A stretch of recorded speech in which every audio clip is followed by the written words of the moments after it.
Hello, everybody. Welcome to Lunchtime Detroit Lions Talk. It's brought to you by the Detroit Lions on the Prowl and the Belly Up Sports Network. We're going to have a lot of fun today. I mean, the Lions have some post-June trade opportunities or trade candidates. We're going to get into that today. We each have our own segment that we're going to do news and rumors wise. But first, let me kick it to my main man, the man of steel himself, Curt Steele. What up, yo? Welcome to the show, people. You know who it is. We are Detroit Lions on the Prowl, your home for Detroit Lions news and rumors. Hey, this is the premiere, but don't forget, if you can't catch it when we're doing the premiere, double back and catch the replay. It's available anytime after the premiere airs. 24/7. As always, you know it. Hey, subscribe to the channel. Join the family. We don't have fans. We don't have viewers. We have family, and it's all love right here on Detroit Lions on the Prowl. Now it's time for that third man of the crew to join the show. Who? Mike Jones. Who is Coach Mike Jones? What's going on, Lion fans? Let's get this thing started right now. Let's go. It's Detroit Lions talk, baby.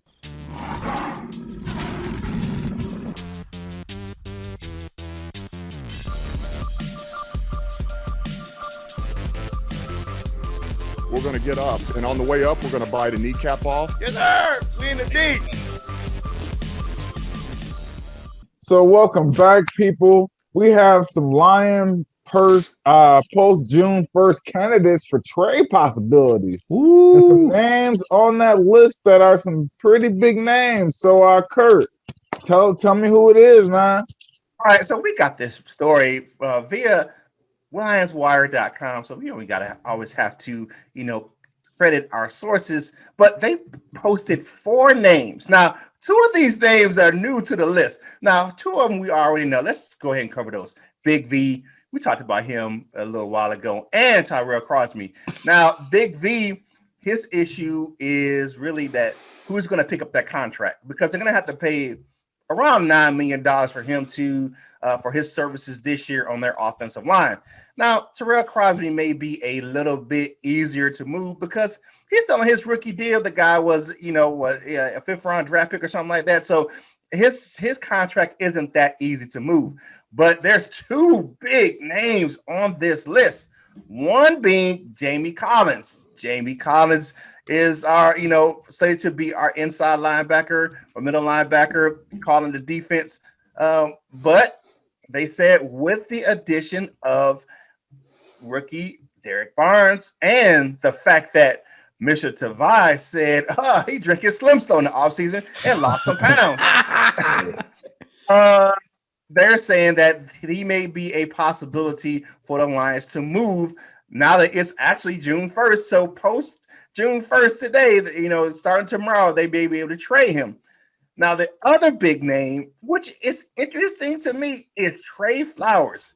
Now, he has a huge contract, but their reasoning for moving Trey Flowers is the fact that the scheme has changed and that he may not be the best fit to play outside linebacker just because of the fact of his size. It may hinder him in this style of defense. So, Jim, what do you think about this article and these 4 candidates for possible post-June 1 trade candidates?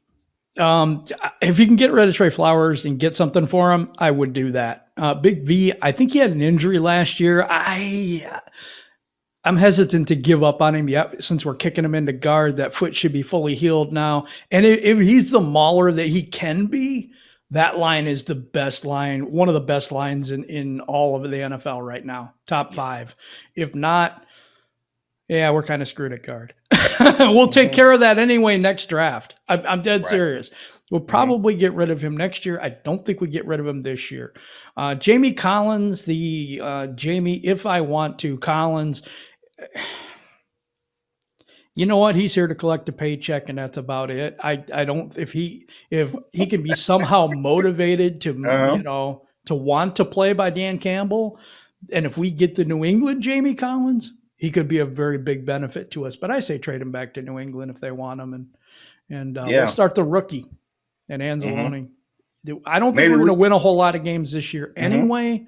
Right. Let's get as many rookies in as we can once the season tanks. Let's Right. I mean, maybe if we get Tim Hortons to sponsor him, maybe we can get him on the field. He could play. Yeah, for every tackle he gets a cup of coffee. Mike, what you got, man? Yeah, man. That's funny, man. Honestly, I think that Jamie Collins and Trey Flowers are the obvious two guys that the Patriots want. They can have him back. I mean, Jamie Collins, I'm a little more reluctant to give up just because the inside linebacker right now is just inexperienced, and he's really the only inside linebacker that has full-time experience. So I'm kind of hesitant on Jamie Collins, but Trey Flowers, he can go back today. I mean, today, June 1st, ain't it? He can go back today. Because the thing is Trey Flowers gonna look just like Tavai did last season, 260, 70 pounds on that outside and getting lost in space, not moving quick laterally. That's why, Tavai, he's lost the weight. Flowers, I don't know if he drunk that Slim Fast or what, but I just don't want to see him being taken advantage in open space and then we have no position for him. So he can go back to New England and reunite with Fatty Pat. So. I mean, okay, for me, looking at these individuals, I'm looking at the Big V situation, and I agree with you guys, but I don't. Maybe we can get something for them. I know the fact that it's going to be hard to move that contract. That's just the biggest issue. But Kurt, who are you really plugging in at right guard, though? I mean, I'm signing Trey Turner. Oh, yeah. Okay. I don't disagree with that, although he had injuries last year and he had a down year. And the thing is, what I worry about with him is he was available a long time ago, and we have people that know him from San Diego and all that, and we never made a move. It bothers me a little bit because maybe they know something we don't. Right. I think you can get Trey Turner for a lot cheaper. Both of them coming off injury, but you'll get him a lot cheaper than when you have to pay for Big V. The other guys that I'm looking at, Jamie Collins, I'm reluctant. Just like Mike says, he brings that experience. If he wants to play, well, Dan Campbell ain't putting up with that mess, so he's gonna play. If he's gonna be playing, he's gonna be sitting on the bench. That's just how it's gonna roll. So that's how Dan Campbell rolls. So you know how it is. Dan Campbell. Either you bite kneecaps or he gonna be biting your kneecaps. Okay, then we have Trey Flowers. That is for me the interesting. I think that if they can find someone for a trade partner, I believe that may be the best move for a trade partner, for a trade, just because of the fact he doesn't fit in the scheme.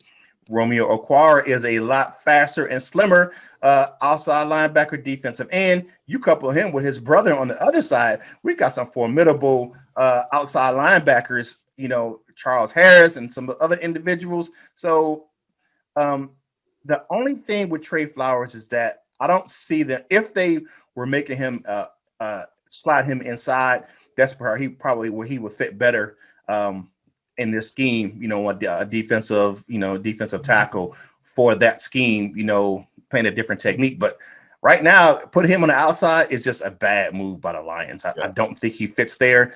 He doesn't have the speed to play there. He's oversized to play there, and the teams would definitely take advantage of that slow guy being out there on the outside as an outside linebacker. Like Christian Jones. Christian Jones. Yeah. Okay, so we got a Michael Brockers possible sighting coming up. What do you got on this, Big Mike? Yeah, Michael Brockers, a vital piece to that defensive line. The really the anchor, the kind of that guy that was there with the experience in that D line. Was people were a little bit worried at first because they're like, Brockers isn't here. We got, everybody else is here, but Brockers and a few others. But Michael Brockers was attending some family things. I mean, probably, Memorial Day, probably, want to spend the last time with his family, because people don't realize that once these guys get into the groove, the mix of the season, you really don't see your family, your extended family all too much, because you're getting paid millions of dollars. This job is very demanding. So, Michael Brockers will return to OTAs. Some people, I don't know, Jim, some people, they're like, hey, you're making money. But, some people just, family first, man. And and the fact that I think he's 30 years old, he's a veteran. So the fact that he's gonna return early June and be with the team, that lets you know his commitment, because a lot of those guys don't come until July. So Yeah. a lot of those guys, they train at home, they got personal trainers, and they do everything at home. So the fact that he's gonna be there in the first week of June, salute. That lets me know that you're committed, and it's time to go, baby. We in the D, like Sewell said. Let's go. Yeah. I was kidding on him. He said he had some family business to attend to, so I don't know whether it could have been something serious. You never know what's going on with family, and family's always first, especially here at Detroit Lions on the Prowl. That's what we all believe. So I was kind of giving him some stuff, but you know what? I don't mean it at all. Let's go to the Detroit Lions trivia for today, and I gotta let you guys know this. Let you in on a little secret. No one got this. No one got this. Okay, so here's the question. The question is, how many former Lions players actively served in the military while signed with the team? While they were signed. I'm going to go, because you had to look back at World War II as well, where they guys were drafted and, they played and they were still in the contract. I know that we had at least 2 casualties from the Lions that fought in World War II. So I'm going to say 4. No. Okay. Mike. Oh, man. I Pull a don't number know. out of your hat, man. You Two. could have just 2. Oh, you know what the number was? What? 3. 3 in the middle. So Kurt got 4, Mike got 2, and there are still no winners on this thing today. But the answer is 3 for Detroit Lions trivia. You want to participate in Detroit Lions on the Prowl trivia? You can do that in the Facebook group, Detroit Lions on the Prowl, and also on our Twitter. So yeah, that's a lot of fun. Yeah, Gil Brandt. That was tough. Gil Brandt. The reason I know it was at least 2, because Gil Brandt, he who was the Hall of Fame general manager, the architect of the Cowboys back in the day, he put it out on Twitter. He was recognizing individuals who died while serving that were former NFL players, and it had at least 2 that were Detroit Lions. So I knew it was 2. But I was like, let me go 4 just to double it up, just to see if I'm Gil Brandt's very, very, very accurate when it comes to the draft too. I always read his Gil stuff. Brandt is a monster. He's a genius. He really is. Okay, now we're going to go to my news and rumor topic, which we'll see how well this goes. Sewell in good company. It's about Penie Sewell, and Penie Sewell was drafted pretty high. He was drafted number 7 overall, but he's not the first offensive lineman or the earliest offensive lineman. If this holds true, Lomas Brown, who we will have on the show on Thursday along with Herman Moore, also was drafted in the top 10, but he was drafted number 6. So Sewell's in really, really good company if it holds to form. Lomas Brown was one heck of an offensive tackle. I think Penie Sewell has the opportunity to do the same thing. What do you think about that, guys? I'm going to open it up to you guys real quick.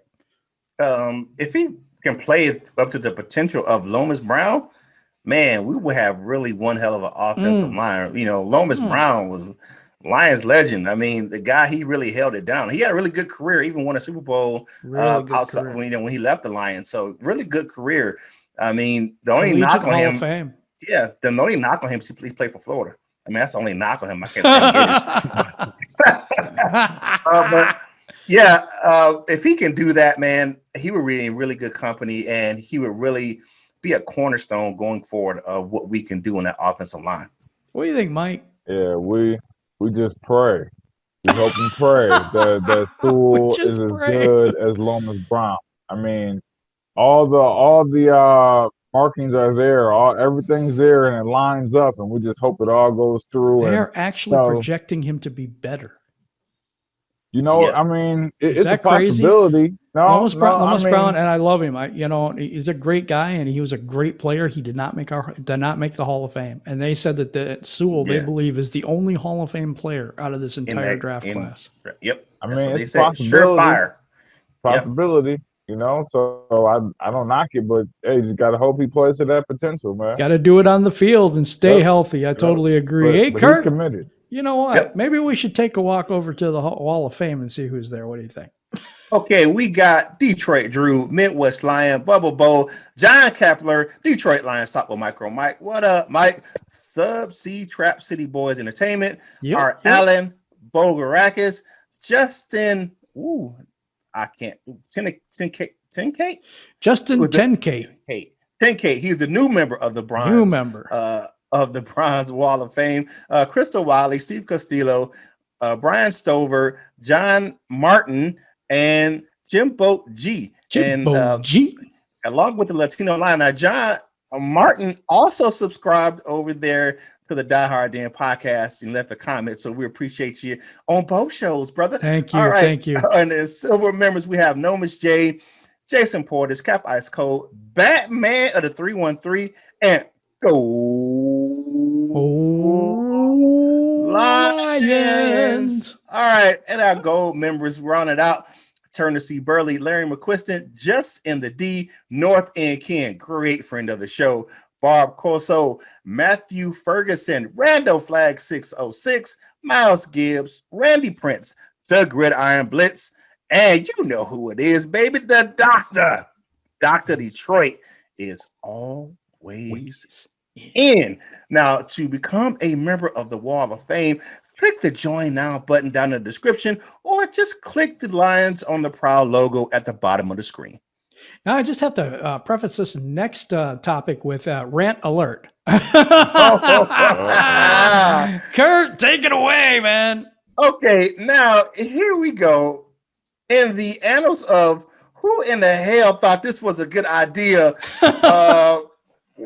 the New England Patriots reports out of Foxborough are that the Patriots are grooming Matt Patricia to be Bill Belichick's successor in New England. I don't know, man. You know what? This has to be the dumbest story I've seen in a long, long time. I mean, it's just straight asinine. Here you go. I mean, here's my thing. There is no way that Bob Kraft was in. I mean, he must have been on the massage table, because there's no way that Mr. Happy Endings would have signed off on this. And there's no way in hell that he would sign off on this guy. He almost single-handedly destroyed a franchise. The guy is the worst coach in Lions history, and you want to make him your new head coach of the New England Patriots. They must be headed for a rebuild, because there's no way in hell that this is a good idea. I mean, he tries to be Bill Belichick for some odd. He's not Bill Belichick. And my thing is, why would you do that when you have a proven winner as a head coach on your coaching staff already? Everyone knows that Josh McDaniels is supposed to be the next in line in New England. The guy actually won a playoff game with Tim Tebow as his quarterback. I mean, damn. Yeah. I mean, what does he have to do to get that job? I mean, if you want to bring this guy, the guy with the clown shirt on with the commissioner's face on it, Goodell's face on it. That's the guy you want to be your next head coach. The guy who was a clown in Detroit. The guy who kept saying, well, I made one of the biggest play calls in Super Bowl history when I called the defense. Your ass couldn't win 10 games in Detroit. Come on, man. You want to make this guy your new head coach. New England Patriots, if you do that, shame on you. Because if they do that and he does well, we will forever refer to him as the double agent. Yeah. Yep. Well, you know what, man? When he came here, he tried to mimic Bill Belichick. That's the problem, is you trying to mimic that New England culture here in Detroit, and we ain't having that, man. We don't want none of that. So maybe the only chance that he has to be a successful coach is to take over sort of something that he's trying to be like. So maybe he fits better, but still Josh McDaniels is a better coach. Well, hell, I mean, he didn't even have a good defense there, really. I mean, his defenses weren't that great. What the hell are they thinking, Kurt? I got your back on this one. I just me too, Kurt. I'm just trying to think outside the box. It has to be the craziest, dumbest ass story I've seen in a long, long time. And I'm like, this guy? You want this guy. Ask the fans of Detroit if you want. And the New England way ain't even working in New England anymore. Tom Brady took his ball and ran down to Tampa and won the Super Bowls down there. I mean, it's just not what that New England way ain't what it was when Tom Brady left. No, it's not the same crew, man. It is not the same crew. All right, let's go over to what you said for yesterday's, and we combined that with last week's show too, because we didn't get to some of those. So, number one, Rob Swift, and this is an interesting take. My only issue is with that really young kid. He's talking about Dose of Dion here. And so I want to read this, and then I'll make my comment about it. The one that was at the draft. Oh no, that's right or wrong. He constantly says this rookie is going to be great, or this, or things like this. Coaches are going to be great. It's like maybe they might be, but it makes you lose credibility when you say things like that. We got into a debate on St. Brown because he's projecting him next year to basically be an all-star. Yet when presented with an article by Sports Illustrated, they think he might not even make the team. I think they're idiots, but that's okay. They feel Adams has a better chance. Well, that is snowball's chance in hell. Oh, he will be like, no, you're wrong.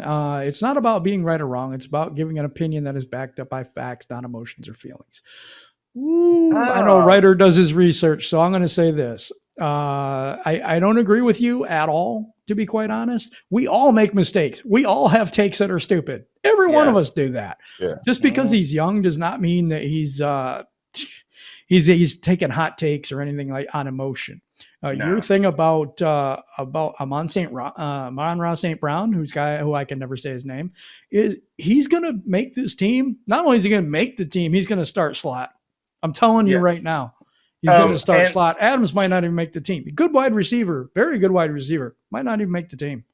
My thing is St. Brown is picked to be a breakout by many outlets. So I don't know where he's getting this story from. I haven't seen this story. I haven't seen this story. The only story I've seen about Amon-Ra St. Brown is that he's projected to be an impact rookie for the Detroit Lions this year. He's projected to be one of the best rookies in the NFL this year. So it's nothing against you, Rob. I have no issue with you at all. I mean, it's your take. I totally respect you, but I disagree 100%. Yeah, 100%. I know Ryder. He does his research. Right or wrong is part of our DSA family, and we're not just going to take up for him for just because of that. But we know this guy, and we know what he does, and we know what he brings to the table. I do agree with that. Yeah, he's young. He's he has just graduated high school. So I mean, we graduate high school soon. So we know he's a young kid, but that doesn't mean he doesn't know his stuff and does his research. So he ain't no chump, like Luke G says. All right, Justin 10 Kate says, Dessert hit hard today. The families of those who made the ultimate sacrifice to ensure our freedom deserve extra love today, which was yesterday on Memorial Day. They're the everyday heroes at home. A lot of times, military families, and it's hard. I had a job in the military where I had to tend to where it was called casualty assistance, where you kind of help grieving families receive their military benefit after their loved ones died. I was never assigned to one who was active duty, but just even the ones who have lost a retiree, that's a tough pill to swallow, and to do that and see, what these families go through. For every welcome home video, there is someone who didn't make it home. So yes, Justin, I 100% agree with you on that. Right on. The Blunt Report. I like that name. Yeah, me too. Big B is more natural at offensive guard. I believe so. We should leave him there. That's a hell of an O-line. I said keep them all. Having good depth is very impactful, very important. Yes, it is. I think Big V is better at offensive guard because, whatever he lacks in speed and quickness can get taken advantage of when he's inside, smushed in between Ragnow and Sewell. So I think that he should stay there. He should be like Crosby. He should be a swing guy, but he should play guard first. So I agree with you 100%. I don't know about the Blunt Report. Is that like the newsletter for Calvin Johnson's organization, or is Yeah, that you're just primitive. being very Mhm. blunt about things? And opinions? It's I different. don't know. Drop a comment in the comment section, man. Let us know what you mean. Please let us know where that came from. All righty. Dr. Detroit says it won't matter. A rookie will take his spot next year. Too many picks to not. He's playing for a future in the NFL. He's talking about Big V here, and I don't know. I'm not sure, but the big contract tells me if they could get out of it next year, they will. It depends on his performance this year, I think. But if they can draft somebody that could take his place, then yeah, I see that. But I don't see them actually getting rid of him unless he's just terrible this year. Yeah. Right. Yeah. If he's good this year, he deserves to play out maybe another year of his contract and have a rookie that would study up underneath of him. Yeah, definitely. All right. Harpazo Snatch says, I was in my favorite cousin weddings, and 6 months later, he hit a landmine and died. And my other cousin was a Green Beret. When he came back, but he was messed up in the head. He saw his buddies' heads on poles and that enemies put up there, and it messed him up bad. And people nowadays do unthinkable things to the flag. My cousins will never return and be right. So let's thank God we have a free country. Shout out to your family, man. You know, I'm always willing to, recognize individuals that have served, as well as I did. Yeah, you see some things downrange, or you be part of some things that, when you're deployed, that other people just won't understand. And I pray for your cousin that he can heal and get better. Yeah. Wow. That's yeah. It's deep. Yeah, it is. John Kapler. What's up, John? I believe that I ain't no way, probably there. I believe there ain't no way we are a 32nd ranked team, but we didn't improve it from our 32nd ranked team last year. So I believe. So I guess he's saying that there's no way we are the worst team in the league. Right. So and I don't think so. I think just from a coaching effort, from the player standpoint, we at least start the season off kind of in the mid-20s. That's just my take, and not just because I'm a Lions fan, just from common sense, just having coaches, having players that want to play. You gotta have some effort. Has to put you above 32. So. If you even go up like five spaces, you're still a bad football team. Let's not get it twisted. We're starting something good here, but it's starting. It's not finished. It's starting. Yeah, very true. We're just starting, baby. We just starting. Just getting started. Okay, let's go to the question of the day. And it says, do you see anyone that you think the Lions might trade that maybe we didn't cover? Or do you think any of the people that were in that article, do you think that those people are candidates to be traded? And how sure are you about that? So there's a bunch of little questions in there, but put your comments below on the fact if you think somebody from our team is going to get traded. Now we come to my favorite part of the show, the dessert with my man Curt. All right. First off, I want to shout out everyone who kind of matriculated over and watched the Die Hard Den. At least episode is doing really good numbers. We really appreciate that. But today is not a day I'm really talking about the NFL. Today is about, I want to salute someone who made a bold stance yesterday. Naomi Osaka. Naomi Osaka withdrew from the French Open yesterday. Why do you say? Because she said she wanted to play in the tournament, but she was having mental health issues and did not feel comfortable talking to the media.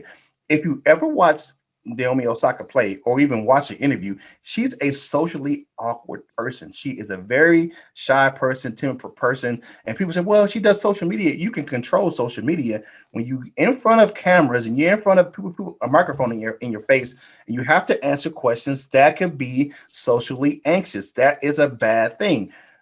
And I don't agree with what the major tournaments did.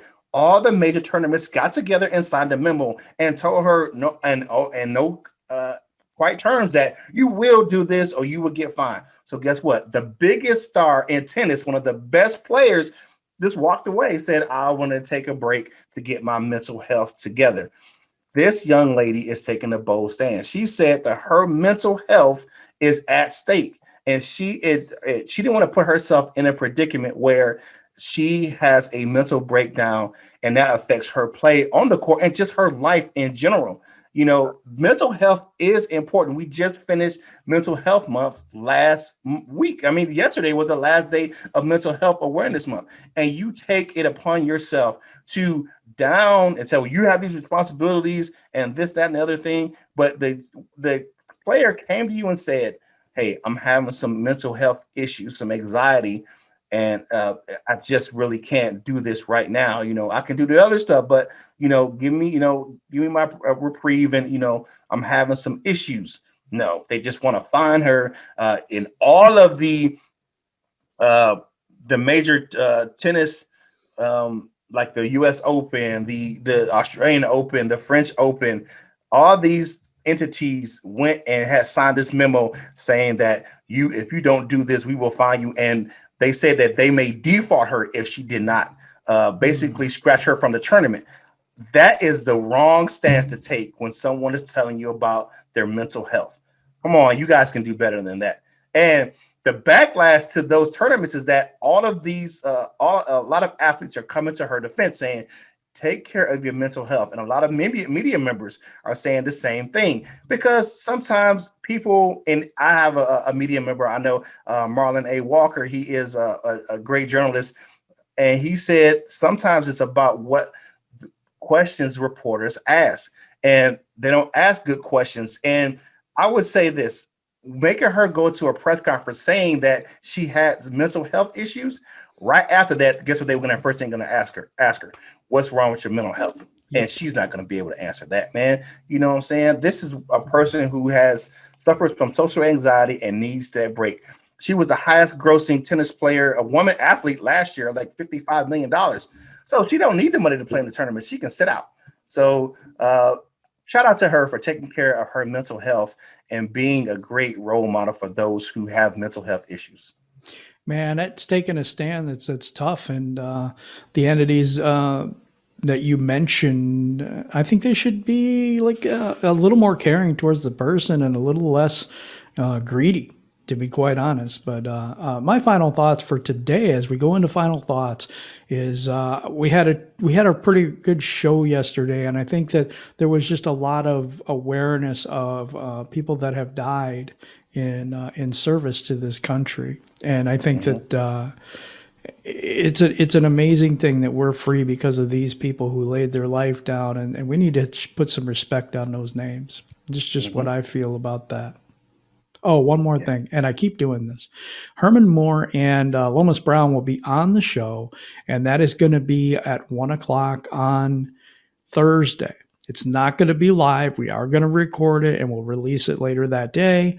We will not have a show on Thursday morning, so there will be no premiere at 11 o'clock on Thursday morning, because we're going to have that interview, and we're going to have that out for you later in the day. If you have a question for them, we're going to select a few, because it's only like a 30-minute thing, so we don't have that much time.